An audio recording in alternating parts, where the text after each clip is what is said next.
Yo, what's up guys? Welcome back to Emerson Speaks, and today we're going to be reviewing Ino x Boku Secret Service Episode 1, Dog and Me. Now it starts off, this girl, her name is Rorichio, and she came from a very rich and honorable family, but because her family was so rich and honorable, during school she was bullied because of that, but also protected by the very same reason.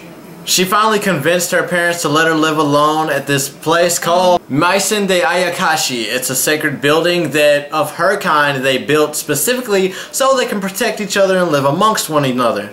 Her parents sent a guy from the Secret Service, his name is Suishi, and he is there to protect her and to monitor her daily activities, and if she needs help doing anything whatsoever, then he is there by her steed to do as she commands. Now, she's very lonely on the inside, but she pushes everyone away and she puts up a front and acts tough, you know, and blows everyone off. But she can't do that with this guy, and she's trying to, and she just can't do it. Throughout most of the episode, she's just talking about how her life was, and he is just helping her out. And he's telling her how his only purpose is to serve her. And he wants to be her servant, rather her dog instead. And she says she doesn't need him, so he gives her a katana and he says, dispose of me, because he says without serving her, his life is meaningless. So she says, never mind, okay, you can finally be it.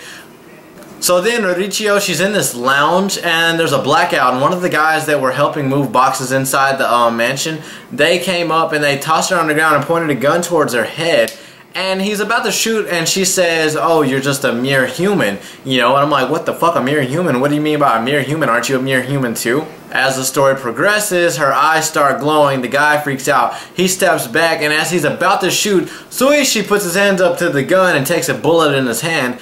And then he transforms into this nine-tailed fox furry fucking monster thing. It reminds me of Nararihyo in Rise of the Yokai Clan, and Rikuo transforms into his demon yokai form. And it's fucking crazy, and I was like, wow, this is really good. So the guy backs up and he tries to take another one of the hostages, which is one of them, and she transforms and turns into Sasuke Susanoo. She literally looks like Sasuke Susanoo, his imperfect Susanoo. And I'm like, wow, and then she's just like, don't touch me. And then the guy freaks the fuck out, and I guess they killed him, I don't know, but it was over. The next morning, Suishi, he brings her some tea and she's like, well, hey, it looks like you got a good night's rest. She's like, I was simply tired, blah, blah, blah.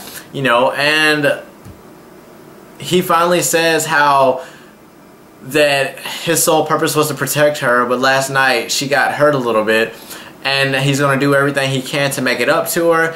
And the fact that he also states that she saved him, so he does owe his life to her, which I don't know exactly how she saved his life. I'm pretty sure we'll find that out later on throughout the series. But this is a really good anime. I like it. I suggest you watch it if you want to, but it has an interesting story to it. So if you want to check it out, I'll link the episode in the description box below.